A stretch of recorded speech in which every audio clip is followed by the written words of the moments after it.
नमस्कार. देश यात्राच्या या भागात आपलं सगळ्यांचं मनपूर्वक स्वागत. आज आपण आहोत पाबळच्या विज्ञान आश्रमामध्ये. 1983 पासून डॉक्टर कलबाग यांच्या दूरदृष्टीतून सुरू झालेला हा विज्ञान आश्रम आणि इथे सुरू असलेलं काम हे महाराष्ट्राच्या विद्यार्थ्यांसाठी आणि विशेषतः ज्या विद्यार्थ्यांची शैक्षणिक गुणवत्ता चांगली नसते, 10वी नापास झालेल्या लोकांसाठी, मुलांसाठी हा आश्रम त्यांना जगण्याची साधनं देतो आणि म्हणून या आश्रमाचं महत्त्व फार आहे. लौकिक अर्थाने हा आश्रम नसला तरी खऱ्या अर्थाने विज्ञानाची साधना करून ग्रामीण भागातील तरुण तरुणींना जीवनाचं वेगळं लक्ष मिळवून देण्यासाठी इथे काम चालतं आणि आपण ते काम करणारे डॉक्टर योगेश कुलकर्णी यांना भेटणार आहोत आणि त्यांच्या माध्यमातून जाणून घेणार आहोत की या विज्ञान आश्रमाच्या माध्यमातून जे केलं जातं, जी कामं केली जातात त्या कामांचा ग्रामीण भारतासाठी काय उपयोग होतो. आणि आपण भेटूया डॉक्टर कुलकर्णी यांना. नमस्कार. देश यात्रामध्ये तुमचं स्वागत आहे. धन्यवाद. विज्ञान आश्रमाच्या एकूण या परिसरात आल्यानंतर जाणवतं की विज्ञानाची खऱ्या अर्थाने साधना करणारा आश्रम आहे आणि एकूणच आश्रम जी संकल्पना होती इथे राहून शिकणं, त्यामध्ये तुम्ही पूर्ण भारतातील जी मुलं 10वी नापास झालेले किंवा शाळेतून बाहेर पडलेली मुलं असतात त्यांना तुम्ही जीवनाचा एक वेगळा मार्ग, जो त्यांच्यात जे गुण असतात तेच बाहेर काढून त्यांना दाखवता, त्याबद्दल तुम्ही जरा अधिक विस्ताराने सांगाल. विज्ञान आश्रम म्हणजे विज्ञान, आम्हाला असं वाटतं की तो निसर्गाचा शोध आहे. बरोबर. आणि त्यामुळे इथे जो काही प्रत्येक जण आहे तो निसर्गाचा शोध घेतोय. आणि आश्रम म्हटलं की आश्रम म्हणजे आमचा की इथे एक मूल्य अपेक्षित आहेत की इथे कोणी हायरार्की नाहीये, सगळेजण सारखे आहेत आणि प्रत्येक जण काहीतरी शिकायचा प्रयत्न करतोय. त्यामुळे माझ्याकडे जसं शाळेमध्ये अभ्यासात कमकुवत असलेली मुलं आहेत तशीच माझ्याकडे अगदी खूप अत्याधुनिक तंत्रज्ञानावर काम करणारे इंजिनियर्स पण काम करतायत, ते पण शिकत आहेत. आणि त्यामुळे हे सगळेजण एक को एक्झिस्टन्स आहे, म्हणजे एकत्र एक सहनिवास आम्ही आश्रमात करतो आणि ते प्रत्येक जण सगळं शिकत आहे. दरवर्षी किती मुलं येतात इथे? इथं 60 मुलं निवासी असतात आणि 1 वर्षाचा निवासी कोर्स आहे, ग्रामीण तंत्रज्ञान पदविका अभ्यासक्रम, की त्या अभ्यासक्रमामध्ये 8वीच्या पुढचा कुठलाही मुलगा इथं प्रवेश घेऊ शकतो. आणि त्याची अट अशी असते की तुम्हाला हाताने काम करायची इच्छा असली पाहिजे. बरोबर. जरी तुम्हाला पुस्तकामध्ये पुस्तक शिक्षणात रस नसला किंवा तुम्हाला तो कंटाळवाणा वाटत असलं तरी काहीतरी करायची इच्छा असली पाहिजे. ती तुमची इच्छा असेल तर मग तुम्ही ह्या कार्यक्रमाला प्रवेश घेऊ शकता. बरोबर. ही जी संकल्पना आहे डॉक्टर कलबाग यांनी 1983 पासून इथे काम सुरू केलं, तर पाबळ निवडण्यामागचं काय कारण होतं आणि इथे आल्यानंतर कामाचं स्वरूप कसं बदलत गेलं? म्हणजे पाबळ हे गाव तसं एक सर्वसाधारण खेड आहे. भारतातले जे 6 लाख खेडे आहेत त्यापैकी एक खेड आहे. मग इथे आमच्याकडे पाण्याचा प्रश्न आहे. हे थोडंसं आतमध्ये गाव आहे आणि 1983 साली तर अजून आतमध्ये होतं. तर डॉक्टर कलबागांना असं गाव हवं होतं की ज्यामध्ये सगळे प्रश्न उपस्थित असतील, म्हणजे आम्ही जे विज्ञान आश्रमात काम करू शकू. मग कोणी म्हणणार नाही की अरे तुमचं गाव आहे ना, तुमचं गाव आमच्यापेक्षा खूप चांगलं आहे. तर असं नाहीये, हे सर्वसाधारण खेडं आहे. हा पायलट प्रोजेक्ट आहे, प्रातिनिधिक स्वरूपात आम्ही काम करून दाखवलं. हे भारतातल्या कुठल्याही खेडेगावात नेता यावं ह्या उद्देशाने पाबळजीची निवड केली. महात्मा गांधींनी वर्ध्याला आश्रम नेताना, सेवाग्रामला आश्रम नेताना असं म्हणाले होते की भारतातील खेडी ही प्रयोगशाळा आहेत आणि त्या प्रयोगशाळेची जी संकल्पना होती तीच खऱ्या अर्थाने इथे डॉक्टर कलबाग यांनी अंमलात आणलं. डॉक्टर कलबाग म्हणत की आपल्या ग्रामीण भागामध्ये खूप प्रश्न आहेत आणि एवढे प्रश्न आहेत तर तेवढ्या त्या संधी आहेत. म्हणजे त्या संशोधकांना, उद्योजकांना ती सगळी संधीची खाण आहे. फक्त ती दृष्टी पाहिजे की अरे हे प्रश्न आहेत ना, याच्यावर मी उत्तर देऊ शकतो आणि आम्हाला उत्तर देता आलं तर मग दोघांनाही फायदा आहे. म्हणजे त्या गावातल्या लोकांनाही फायदा आहे आणि त्या उद्योजकालाही फायदा आहे. त्यामुळे विज्ञानाश्रमाचं काम हे संशोधक घडवणं, उद्योजक घडवणं हे मुख्यतः आहे. आपल्याकडे विज्ञान जेव्हा आपण बघतो की आपल्याकडे जेवढे शोध लागलेले आहेत जगामध्ये, हे बहुतेक शोध पाश्चात्य देशातल्या संशोधकांच्या माध्यमातून लागलेले आहेत आणि त्यामुळे तिथलं तंत्रज्ञान जे आहे किंवा विज्ञान आपल्याकडे जेव्हा येतं ते विशिष्ट वर्गाची मक्तेदारी म्हणून बनतं आणि त्यामुळे आपल्या इथल्या गावखेड्यातील लोकांचं जीवन सुलभ व्हावं यासाठीचे जे प्रयत्न आहेत ते फार थोडे झालेले असतात. इथे तुम्ही कसे प्रयोग करतात ते तुमच्या इथे दाखवाल का आम्हाला सगळं? त्याचं एक मुख्य कारण आहे की ते म्हणजे असं आहे की आपल्याकडे जे विचार करणारे लोक होती त्यांनी हाताने काम करणं बंद केलं. आणि जे हाताने काम करत होते त्यांनी विचार करणं बंद केलं. त्यामुळे आपल्याकडे ऋषी मुनी हे विचार करणारा वर्ग वेगळा झाला, बौद्धिक वातावरणात काम करायचा. आणि दुसरा जो श्रमिक वर्ग होता, जो कष्टकरी होता, जो हाताने काम करायचा, तो वेगळा राहिला. आणि ह्या दरीमुळे आमच्याकडे विमान तयार नाही होऊ शकलं. या दरीमुळे आम्ही शोध लावू शकलो नाही. विज्ञान आश्रमामध्ये आम्ही तेच काम करायचा प्रयत्न करतो की हाताने काम करता करता कसं शिकता येईल, हाताने काम करता करता आम्हाला ज्ञान कसं मिळवता येईल, हा आमचा हे काम करण्याचा प्रयत्न असतो. हे आमचं वर्कशॉप आहे. आणि ह्या वर्कशॉपमध्ये तुम्ही आता विज्ञान आश्रमात जे काही बघाल त्या बऱ्याचशा गोष्टी आमच्या विद्यार्थ्यांनी केल्या आहेत. म्हणजे हे गेट असेल, ह्या वर्कशॉपमध्ये जवळजवळ तुम्हाला उभं राहता येईल इतक्या उंचीपर्यंतची कामं विद्यार्थ्यांनी केली आहेत. खिडक्या आहेत, इथलं फर्निचर असेल, इथलं इलेक्ट्रिकल वायरिंग आहे, ही सर्व कामं किंवा आमचे पार्टिशन असतील रूमचं, दरवाजे आहेत, हे सगळे विद्यार्थ्यांनी केलेलं आहे. आणि ते त्यांच्या कामाचा भाग म्हणून केलं आहे. म्हणजे मग विद्यार्थ्यांनी जेव्हा खिडकी बनवली तेव्हा त्याचं स्केच काढलं, बाजारात जाऊन मटेरियल विकत आणलं, त्याचं कॉस्टिंग काढलं, वस्तू प्रत्यक्ष निर्माण केली. वस्तू निर्माण केल्यानंतर ती फिनिश केल्यानंतर ती आम्हाला विकली विज्ञान आश्रमाला. आणि मग त्याचं इन्व्हॉइस करून, त्याचं बिल करून की हाय तुमचं एवढं बिल आलं, मला एवढे पैसे मिळाले पाहिजे. अशा प्रकारे आम्ही जेव्हा अनुभवातून मुलांना शिक्षण देतो तेव्हा ते शिक्षण गंमतशीर होतं. त्याचं बर्डन विद्यार्थ्यांवर येत नाही. पण हे सगळं जे संशोधन आहे हे सर्वसामान्य माणसापर्यंत नेण्याचा तुम्ही प्रयत्न करतात असं तुम्ही म्हणाला. तर ती व्यवस्था कशी, म्हणजे ती चेन कशी पुढे नेली जाते, ती साखळी? म्हणजे आमची जी कामाची तत्व आहे ती म्हणजे पहिल्यांदा एक हाताने काम करत शिकणं. दुसरं तत्व जे आहे म्हणजे की तुम्ही मुलांनी बहुविध कौशल्य शिक्षण घ्यावं. मुलांनी एकाच कौशल्याचं, म्हणजे हे ITI नाही आहे की फक्त मी वेल्डर होईल, फक्त मी इलेक्ट्रिकल शेन होईल, असं नाही आहे. तुम्ही निसर्गातलं जे काही आहे ते सगळं शिकायचं. म्हणजे शेती आहे, पशुपालन आहे, अभियांत्रिकी आहे, इलेक्ट्रॉनिक्स आहे, फूड प्रोसेसिंग आहे.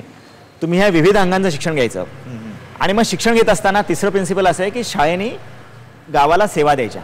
म्हणजे उदाहरणार्थ राजगुरुनगरमधल्या काही महिलांनी आमच्याकडे प्रश्न घेऊन आल्यात की त्या हातसडीचा तांदूळ बनवायच्या. बरोबर. आणि त्यांनी आम्हाला सांगितलं की आम्हाला असं मशीन बनवून द्या की जे मशीन आम्हाला भात त्याच क्वालिटीचा देईल.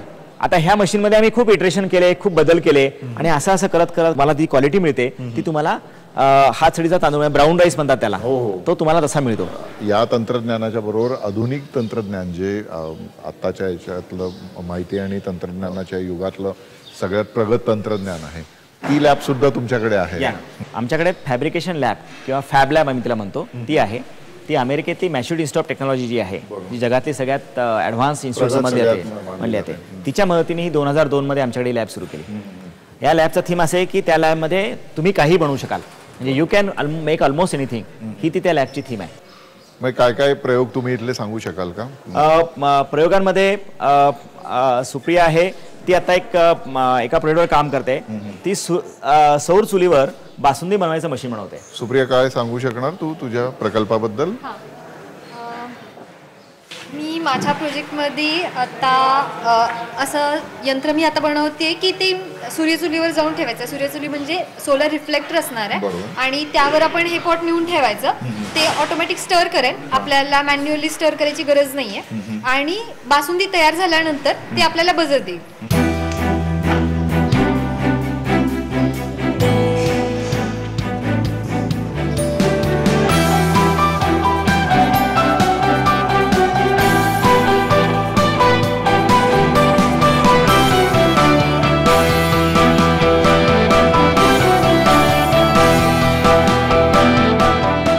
प्रकल्प तुम्ही विद्यार्थ्यांकडून करून घेता, याच्यामध्ये म्हणजे कल्पना येणं इथपर्यंत ठीक आहे, परंतु पुढच्या सगळ्या ज्या गोष्टी असतात तांत्रिक, त्या आता कठीणच असतील ना? कठीण नसतात खरं, माहिती शिकायचा भाग असतो ना. बरोबर. कठीण आहे. म्हणजे प्रज्ञानी जे मशीन केलंय ते हे रांगोळी बनवायचं मशीन केलंय. वा. आणि तिची कल्पना अशी आहे की तिला रांगोळी काढते प्रज्ञा? मी रांगोळी काढते, पण बऱ्याच वेळा कसं स्किल एवढं नसल्यामुळे मला बऱ्याच वेळा लिमिटेशन्स येतात की माझा शेप चुकतो किंवा असे काही प्रॉब्लेम मी फेस करते रांगोळी काढताना. तर हे मी म्हणजे आमच्या फॅबलॅबमध्ये एक कन्सेप्ट आहे की मशीनच्या साह्याने मशीन बनवणं. मग त्याच्या अंडर की हाच रांगोळी कशी काढायची. आणि फॅबलॅब जशी आता जगभरामध्ये प्रसिद्ध आहे आणि रांगोळी पण आपलं भारतीय ट्रेडिशन आहे की जे आपण म्हणजे आपण बऱ्याचशा गोष्टी फॉरेनच्या घेतो, पण आपणही फॉरेनला काहीतरी द्यायचं. त्या उद्देशाने मग आम्ही म्हटलं की आपण रांगोळीचं मशीन बनवूया.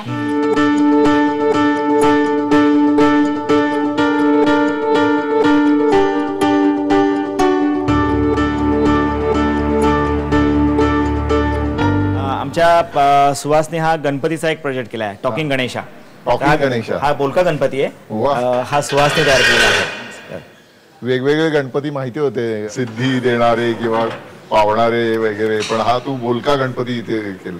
काय काय बोलतो तो? ॲक्च्युली फॅबलॅबमध्ये बऱ्याच वेळा काय होतं की विज्ञान आश्रममध्ये जी ब्लाइंड असणारी लोक आहेत किंवा जी फिजिकल हँडिकॅप वगैरे जी लोक आहेत, तर अशी लोक येतात, त्यांचे प्रॉब्लेम्स घेऊन येतात आणि त्यांचे प्रॉब्लेम्स सॉल्व्ह करण्यासाठी आम्ही या सगळ्या डिजिटल फॅब्रिकेशन टूल सेटअप वापरत असतो.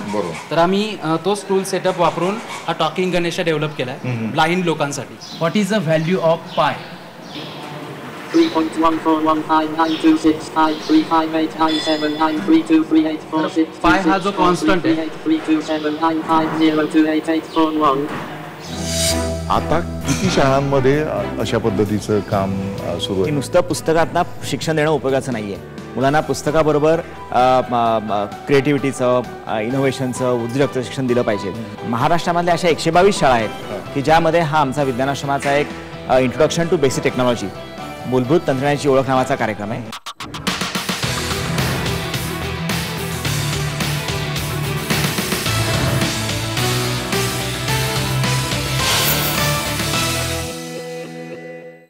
हे एका 9वीतल्या मुलांनी बनवलेला प्रोजेक्ट आहे. त्याची कल्पना अशी होती की त्याला शेणाने घर सारवायचं मशीन बनवायचं होतं. त्याच्यावर काम अजून चालू आहे, वा. पण मग त्यासाठी हे कल्पनाच किती छान आहे. हा त्याचं ड्रॉइंग काढणं, त्याचं ते कल्पना जी आहे ती कल्पना पूर्णपणे त्याचं डिझाईन करून घेणं, त्यानुसार जॉब कट करणं, लाकूड कट करणं, ते फिट करणं, हे सगळं आता त्यांनी केलंय. त्याचा प्रश्न असा आहे की त्याच्या घरामध्ये त्याला सारवण्याचं काम पडतंय आणि म्हणून त्यांनी त्याचा प्रॉब्लेम सॉल्व्ह केला. आता किती शाळांमध्ये अशा पद्धतीचं काम सुरू आहे? कारण विज्ञान आश्रम जे शिकवतो ते अन्य शाळांमध्ये सुद्धा आता दिसायला लागलेलं आहे. बरोबर. हो, नाही, मी म्हणाले खूप आशादायक स्थिती आहे. पालकांमध्ये, शिक्षकांमध्ये आणि संस्थाचालकांमध्ये सुद्धा याची गरज जाणवायला लागली आहे की नुसतं पुस्तकातनं शिक्षण देणं उपयोगाचं नाहीये. मुलांना पुस्तकाबरोबर क्रिएटिव्हिटीचं, इनोव्हेशनचं, उद्योजकतेचं शिक्षण दिलं पाहिजे. महाराष्ट्रामधल्या अशा 122 शाळा आहेत की ज्यामध्ये हा आमचा विज्ञान आश्रमाचा एक इंट्रोडक्शन टू बेसिक टेक्नॉलॉजी, मूलभूत तंत्रज्ञानाची ओळख नावाचा कार्यक्रम आहे. तो राबवला होतो. महाराष्ट्राबाहेर छत्तीसगडमध्ये आणि ओडिसामध्ये सुद्धा हा कार्यक्रम राबवला होता. छत्तीसगड आणि ओडिसा तर नक्षलग्रस्त भाग आहे सगळं. आणि याला महाराष्ट्र शासनाची मान्यता आहे, SSC बोर्डाची मान्यता आहे. आणि मागच्या वर्षीपासून आपल्या शिक्षण खात्याने तो जो नवीन जो स्किल क्वालिफिकेशन फ्रेमवर्क जे आलेला आहे, राष्ट्रीय जे स्किल क्वालिफिकेशन फ्रेमवर्क आहे, त्याच्यामध्ये लेव्हल 1 आणि लेव्हल 2 यामध्ये मल्टी स्किल फाउंडेशन कोर्स या नावाने या सगळ्या संकल्पनांचा स्वीकार पण केलेला आहे. त्यामुळे आता शासकीय शाळांमध्ये पण हा कार्यक्रम आता सुरू झालेला आहे. निश्चितच. आणि त्यामुळे तुम्ही उद्योजक घडवतायत. म्हणजे मेक इन इंडियाचा नारा न देता विज्ञान आश्रम आधीपासून ग्रामीण पातळीवरची जी उद्योजकता आहे ती विकसित करण्याचा प्रयत्न करते. आता अशी किती मुलं प्रत्यक्ष उद्योगात तुमच्याकडून गेले असतील? तो हजारामध्ये नंबर आहे तो. त्याची आम्ही त्याचं रेकॉर्ड ठेवणं बंद केलं आता, कारण की ते एक काम होऊन बसतंय तिथे. परंतु तुम्ही जो मेक इन इंडियाचा उल्लेख केला, तर हो, मेक इन इंडिया आहे, मेक फॉर इंडिया आहे आणि डिझाईन इन इंडिया आहे. म्हणजे आम्ही भारतामध्ये डिझाईन केलं, माझ्या प्रश्नांसाठी डिझाईन केलं, गावामध्येच तयार केलं आणि गावामध्येच वापरलं. मला असं वाटतं हे झालं तर जास्त मेक इन इंडिया अजून स्ट्रॉंग होईल. मग इथे किती वेगवेगळ्या क्षेत्रातले शिक्षण दिलं जातं मुलांना? आम्ही आता तसं बघायला गेलं तर अंदाजे एक 40 ग्रामीण टेक्नॉलॉजीज, रुरल टेक्नॉलॉजीज आम्ही विद्यार्थ्यांना शिकवतो की ज्यामध्ये 40 म्हणजे ज्यामध्ये अभियांत्रिकीमधले आहेत, ऊर्जामधले आहेत, पर्यावरणाशी संबंधित आहेत, शेतीमधले आहेत, पशुपालनामधले आहेत, फूड प्रोसेसिंगमधले आहेत, शेतीमधल्या आपण म्हणू शेतीमधले पॉलीहाऊस तंत्रज्ञान आहे, नर्सरी आधुनिक तंत्रज्ञान आहे, तिथपासून तर डिजिटल फॅब्रिकेशन आपण आता जे बघितलं, तर या सगळ्याचा आपण म्हणजे विज्ञान आश्रमाला कुठलं क्षेत्र निषिद्ध नाहीये. जे आमच्या गावाला उपयोगाचं आहे, जो माझा प्रश्न सोडवेल ते मी शिकेल. माझा प्रश्न सोडवण्यासाठी मी शिकणार आहे. हे ग्रामीण भागातल्या लोकांसाठी लागणार आहे. आता हे प्रॅक्टिकल आहे. म्हणजे बेसिक स्किल शिकण्यासाठी काय म्हणतात ना, जॉब बनवण्यासाठी म्हणून त्यांनी ही सुपली बनवलेली आहे. तर हा त्यांच्या प्रात्यक्षिकाचा भाग झाला. पण मग जे काही करू ते प्रात्यक्षिक जे आहे त्याचा कुठेतरी उपयोग झाला पाहिजे. म्हणजे वस्तू आम्ही जी बनवू ती उपयोगीच पडेल. हा शेवटी बाजारापर्यंत घेऊन जाणं हे त्याचं काम आलं. इथे तुम्ही जे संशोधन करतात ते संशोधन वेगळं आहे, पण आपल्याकडे जे विद्यापीठ पातळीवर संशोधन होतं, कृषी विद्यापीठ असो किंवा अन्य कोणतंही विद्यापीठ असो, आपल्या असं राज्यसभेमध्ये सुद्धा त्याच्या संदर्भात चर्चा झालेली आहे की हे जे संशोधन असतं हे लोकांपर्यंत पोहोचतच नाही किंवा ते लोकोपयोगी किंवा लोकहिताशी संबंधितच नसतं. ते काहीतरी पुस्तकी ज्ञानाला वेगळा आकार देऊन किंवा वेगळं स्वरूप देऊन ते मांडलेलं असतं. आणि कृषी विद्यापीठं जी आहेत ती तर तुटलेलीच आहेत लोकांपासून, विशेषतः शेतकऱ्यांपासून. तर या सगळ्या पार्श्वभूमीवर काम करणं हे खूप मोठं आव्हानात्मक होतं. आणि पाबळच्या विज्ञान आश्रमाने गेल्या 1983 पासून तर आत्तापर्यंतच्या प्रवासात सिद्ध करून दाखवलं की आम्ही लोकोपयोगी गोष्टी करू शकतो. तर याला जी सैद्धांतिक पुढची दिशा देणं जे आहे त्यासाठी काय करतात तुम्ही? म्हणजे सावित्रीबाई फुले पुणे विद्यापीठ जे आहे त्या आणि इव्हन शासन स्तरावर पण याची त्यांना पुरेशी कल्पना आलेली आहे. आणि मग त्यामुळे त्यांनी आता पाबळ विज्ञानाश्रमाशी आणि पुणे विद्यापीठाने आम्ही एकत्र करार केला आहे. आणि विज्ञानाश्रमात आम्ही डिझाईन इनोव्हेशन सेंटर हे आम्ही सुरू केलं आहे. तर डिझाईन इनोव्हेशन सेंटरची कल्पना अशी आहे की विद्यापीठात जे संशोधन होतं ते संशोधन लोकांपर्यंत न्यायचं आणि टेस्ट करायचं. तर त्यासाठी हे जे काही शेवटचं असतं जोडायचं, तर त्यासाठी आपण एकत्र काम करूयात. आणि मग त्यासाठी महाविद्यालयीन विद्यार्थी जे आहेत ते इथे येतील आणि त्यांचे जे प्रकल्प आहेत, त्यांचे जे काही टेक्नॉलॉजीज आहेत त्यांना करायचे आहेत ते विज्ञान आश्रमामध्ये येऊन लोकांपर्यंत घेऊन जातील. तर यासाठीचा वेगळा कोर्स, वेगळी आपण सिस्टीम ती आपण आता तयार करतो आहोत. त्यामुळे विज्ञान आश्रमामध्ये आता कॉलेजची मुलं म्हणून विज्ञान आश्रम पूर्वी असं होतं की शाळा सोडलेल्या मुलांसाठी विज्ञान आश्रम. आता विज्ञान आश्रम शाळा सोडलेल्या मुलांसाठी हे चुकीचं होतं. हा उद्योजकांसाठी, संशोधकांसाठी, ज्यांना कोणाला वाटतंय काहीतरी नवीन करायचं त्यासाठी आता विज्ञान आश्रमाची ओळख होते आहे. आता तुम्ही आर्ट्स घेऊन तुम्ही इलेक्ट्रॉनिक्स शिकू शकाल, तुम्ही कॉमर्स घेऊन तुम्ही शेती शिकू शकाल, किंवा तुम्ही सायन्स घेऊन तुम्ही एखाद्या वेळेस तुम्ही इथे गोट फार्मिंग करायला येऊ शकाल. तर अशी सगळी व्यवस्था आता आपण विज्ञान आश्रमामध्ये तशी तयार झालेली आहे. हा आमचा विश्वास जो आहे त्यांनी हा प्रयोग केला आहे. गावामध्ये सॅनिटरी जे डिस्पोजल होतं ते कुठे डिस्पोज करायचा हा मोठा प्रश्न असतो. आणि त्यासाठी विश्वासने हा प्रकल्प केलाय. विश्वास तुझ्या प्रकल्पाबद्दल? हा जो प्रकल्प आहे सोलारवर आधारित आहे की ज्यामध्ये जो मेडिकल वेस्ट, सॅनिटरी पॅड्स वगैरे आपल्याला सोलारमध्ये टेरेसवर ठेवून जाळता येतील. कारण हे कमीत कमी 2 सेकंदामध्ये तर ते पेट घेतात. सध्या उन्हाची तीव्रता कमी त्यामुळे ते पेट घेणार सध्या, पण हे एक साधारण 3 मिनिटांमध्ये ते जळू शकेल अशा पद्धतीने हे मी सध्या याच्यावर वर्क करतोय. हे सध्या मी स्टँड बनवलं की ज्याच्यामुळे आपण हे ऍडजस्ट करू शकतो की अँगल मध्ये आपण त्याला ऍडजस्ट करू शकतो. हे ही मुलं जी इथे येतात तुमच्याकडे ते येत असताना त्यांच्या मनातल्या ज्या कल्पना असतात त्या जाणून घेणे हा एक वेगळाच एक्सरसाइज असेल. शिक्षकाचं तेच काम असतं. शिक्षकाचा रोल जो असतो तो शिकवणं नसतं. आजकाल इंटरनेटमुळे, कॉम्प्युटरमुळे तुम्हाला सगळ्या गोष्टी उपलब्ध आहेत, व्हिडिओ अवेलेबल आहे, सगळे अवेलेबल आहे. शिक्षकाचं काम आता फ्रेंड, फिलॉसॉफर आणि गाईड की त्यांच्यावर मैत्री करणं, त्यांना डायरेक्शन देणं हेच काम आहे आता. त्यामुळे लेक्चर घेणं हे माझं काम नाहीच आहे, मला मुलांशी बोलणं हेच काम आहे. पण शिक्षकांच्या बरोबर पालकांचं सुद्धा आता तेच काम झालेलं आहे. पण दुर्दैवाने ज्या पद्धतीने मुलांवर तणाव वाढत चाललेला आहे आणि आपल्याकडे शिक्षणातला गोंधळ तो आहेच ना सगळीकडे. म्हणजे नीटच्या निमित्ताने आपण आता जो गोंधळ बघितला त्यामुळे घरोघरी त्या विषयावर चिंता आणि चिंतन सुरू असलेलं आपल्याला दिसलं. ह्या सगळ्या याच्यावर काय उपाय आपल्याला काढता येऊ शकेल, तुम्हाला काय वाटतं? मला असं वाटतंय की एकतर जी मुलांमधली उपक्रमशीलता असते, म्हणजे आपण ऍक्टिव्हनेस म्हणतो आपण तोच कुठेतरी मारतोय. 10वी पर्यंत म्हणजे तुम्ही शाळेमध्ये प्राथमिकमध्ये मुलगा गेला तर मुलगा खूप ऍक्टिव्ह असतं. तुम्ही बालवाडीच्या बाईंना विचारा, टीचरला विचारा की मुलं काय करतात वर्गात. मुलं खूप प्रश्न विचारतात, मुलं खूप गोंधळ घालतात. आणि तुम्ही जर 10वीच्या वर्गात गेलात आणि त्या शिक्षकाला विचारलं की मुलं काय करतात तुमच्या वर्गामध्ये, टीचर आल्यानंतर वर्ग शांत असतो. प्रश्न विचारा म्हटलं तरी मुलं प्रश्न विचारत नाही. त्यामुळे आपली ही व्यवस्था इतकी परफेक्ट आहे की जे चांगला मुलगा होता प्रश्न विचारायचा लहानपणी, तो प्रश्न विचारायचा बंद करतो 10वीपर्यंत. म्हणजे काहीतरी आपण मेजर काहीतरी प्रॉब्लेम आहे आपल्यामध्ये. 10 वर्षात त्याला गप्प करून टाकतो. आणि मग तुम्ही 10 वर्षांना तुम्ही काय म्हणणार त्यांना की आता 6 महिन्याचा कोर्स कर, कुठेतरी ITI कर आणि हो उद्योजक. कसा होईल उद्योजक? तुम्ही त्याच्यामधली उपक्रमशीलता जी होती, ऍक्टिव्हनेस होता, तो तुम्ही मारला. मग तुम्हाला शाळेमध्ये अशी एक स्पेस क्रिएट करायला लागेल, शाळेमध्ये असा एक वेळ तयार करायला लागेल की मुलं काहीतरी उद्योग करू शकतील, मुलं ऍक्टिव्हली काहीतरी मनातल्या गोष्टी एक्सप्लोर करू शकतील. मग ती कला असेल, ते गाणं असेल, ते म्युझिक असेल, फोटोग्राफी असेल किंवा वर्कशॉप असेल, शेती असेल. आमच्या शाळेच्या टाइमटेबलमध्ये आता वेळच नाहीये, टाइमटेबलमध्ये वेळच नाही असं काही करायला. तुमचा सगळा जो अभ्यासक्रम आणि पुस्तक विषयाने तुम्ही ती पूर्ण स्पेस व्यापल्यामुळे तुमचा बालपण सकाळपासून तो पूर्ण त्याचा तो त्याच्यातच वेळ जातो. म्हणजे तुम्हाला जर तुम्ही जो आता प्रश्न सांगितला तो बदलायचा असेल तर दोन गोष्टी करायला लागतील. एक म्हणजे असं आहे की शाळेमध्ये पहिल्यांदा तुम्हाला असा एक वेळ तयार केला पाहिजे, किमान 20% वेळ, की ज्यावेळेस मुलं मोकळे असतील, त्यांना हवं ते करू शकतील. आणि दुसरं, शाळेमध्ये आपल्याला स्टूल्स ठेवायला लागतील की तुम्ही काही पण करा, हे साधनं घ्या, तुम्हाला वाटलं तबला वाजवा, तुम्हाला वाटलं तर वेल्डिंग करा, तुम्हाला वाटलं तर मेटल कटिंग करा, प्लायवूड कट करा, ओरोगामी करा, तुम्ही काही पण करा. अशी जोपर्यंत आपण विद्यार्थ्यांना स्पेस करून देत नाही, क्रिएट करून देत नाही, तोपर्यंत आपण त्या मुलामधली उद्यमशीलता वाढवणार नाही. आणि मग उद्यमशीलता वाढवली नाही तर तुम्हाला जे आता इंजिनिअरिंग झालं पण मुलगा काही करत नाही, इंजिनिअरिंग झालं पण त्याला तो इलेक्ट्रिकलचा स्विच रिपेअर करू शकत नाही, असं जे बघायला मिळतं आपण, त्याचं कारण असं आहे की आपल्या लहानपणापासून श्रमाला सन्मान देण्याची गोष्ट जी आहे ती आपल्याकडे यापूर्वी होती, परंतु आता ती श्रमाला सन्मान देण्याची गोष्ट गेलेली आहे आणि पैसा हेच मुख्य साधन साध्य आणि सगळं बनून गेलेलं आहे त्यामध्ये.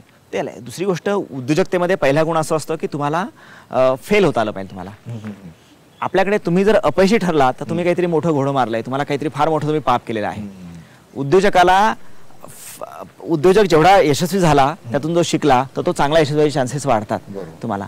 त्यामुळे आपल्याकडे जो आपण फेल्युअर केल्यानंतर त्याला जे आपण डिवोसतो, टोचतो, त्यात मला असं वाटतं की कुठेतरी ते त्याच्याकडे आपण सकारात्मकपणे बघायला लागलं पाहिजे याच्यामध्ये, की नापास झाला का ठीक आहे ना, विषयाला दुसरं काहीतरी बघूयात. हा जो काही असतो की पडलो तरी आम्ही परत उठतोय, हा जो आत्मविश्वास विद्यार्थ्यांना द्यायचा, तर पालकांनी सुद्धा त्याच्याकडे खूप सकारात्मक बघायला पाहिजे.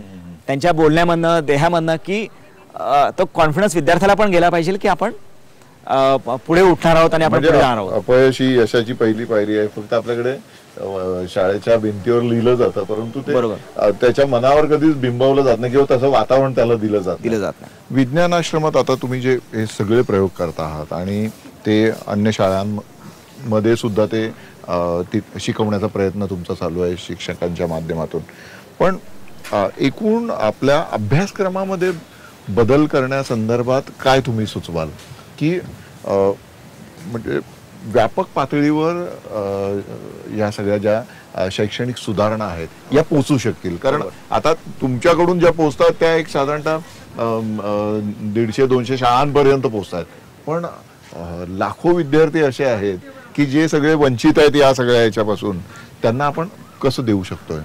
जर आपण म्हटलं व्यापक प्रमाणात किंवा सिस्टीम लेव्हलला आपल्याला बदल करायचा असेल, व्यवस्था लेव्हलला बदल करायचा असेल, तर मी म्हणेल की आपल्याला जसं प्रत्येक शाळेमध्ये आपण विज्ञानाची प्रयोगशाळा असते, प्रत्येक शाळेमध्ये आपण म्हणतो की आम्हाला क्रीडांगण असलं पाहिजे, प्रत्येक शाळेमध्ये लायब्ररी असली पाहिजे, तसं आपल्याला प्रत्येक शाळेमध्ये आपल्याला एक वर्कशॉप असलं पाहिजे, एक काम करायची जागा, एक कार्यशाळा ही आपल्याला प्रत्येक शाळेमध्ये करायला लागेल. म्हणजे मग त्याला त्याची, जसं गणित महत्वाचं आहे तसं काम करणं पण महत्वाचं आहे.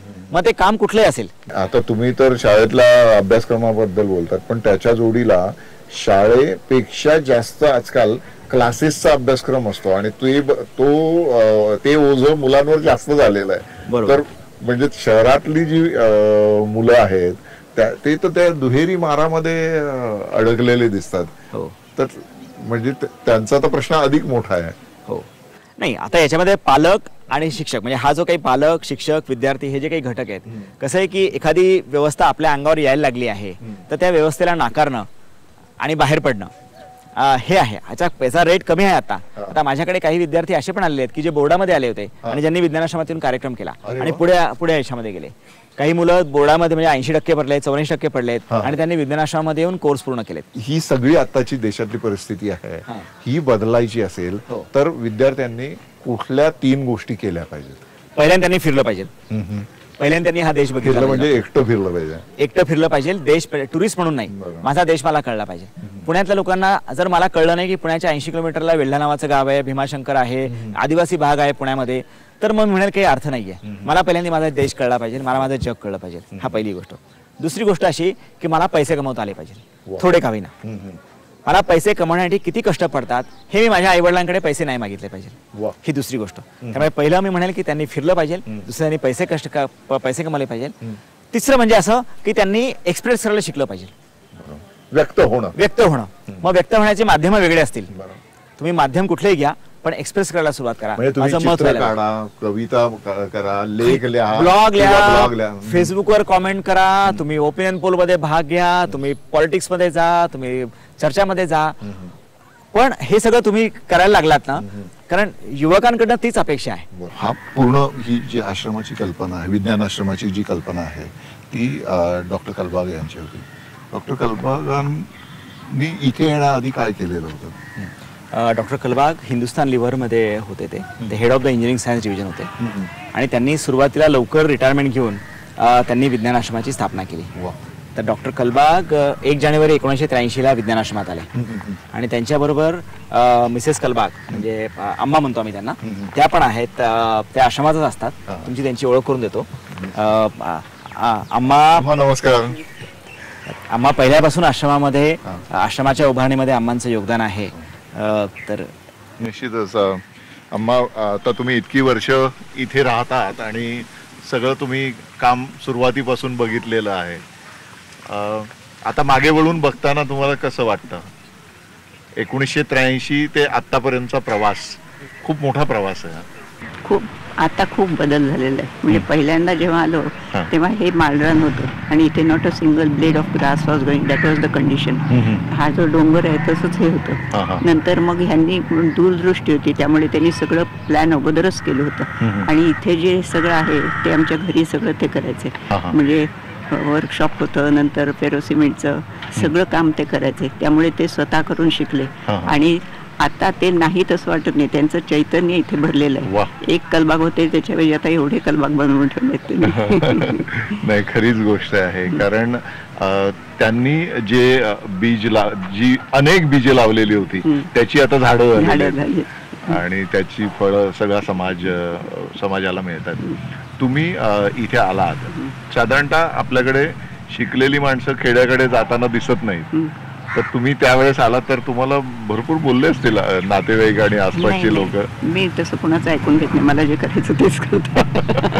कारण मला जास्त फिलॉसॉफी मेडिटेशन त्याच्यामध्ये इंटरेस्ट आहे आणि ते म्हणजे कसं तिथे राहून करायचं इथे राहून करायचं मला काही विशेष फरक नाही पडत. आणि जेवढं सिम्पल लिव्हिंग असेल ना तेवढं हाय थिंकिंग होतं. तुमचं हाय लिव्हिंग असलं तर सिम्पल थिंकिंग होतं. त्यामुळे इथे ही संधी मिळाली त्याचा खूप फायदा झाला असं मला वाटतं. म्हणजे मी करून घेते त्याचा फायदा.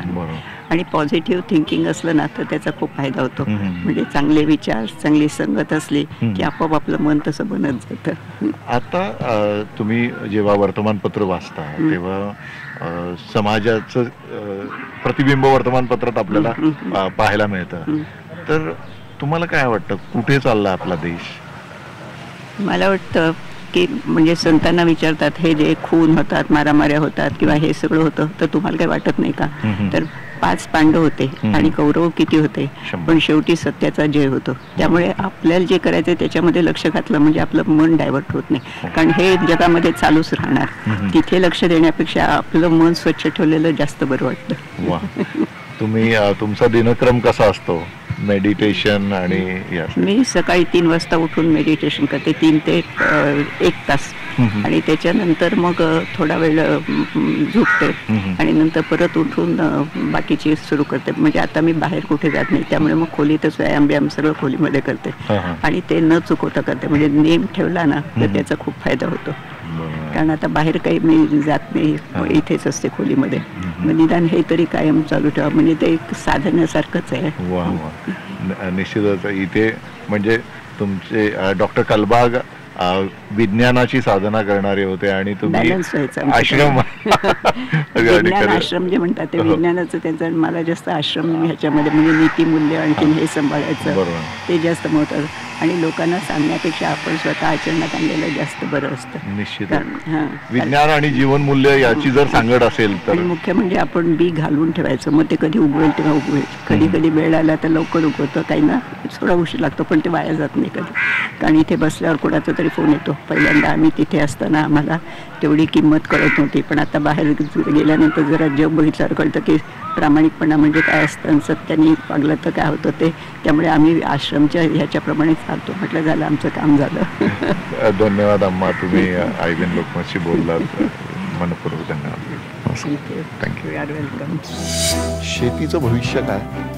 शेतीवर आधारित असलेल्या समाजाचं भविष्य काय? भविष्य आहे, मी म्हटलं पहिल्यांदा सुरुवात केली तसं की इथे जिथं प्रश्न आहे तिथे संधी आहे. शेतीमध्ये आज क्रायसिस आहे याचा अर्थ शेतीमध्ये खूप संधी आहे. युवकांसाठी तर भयानक संधी आहे.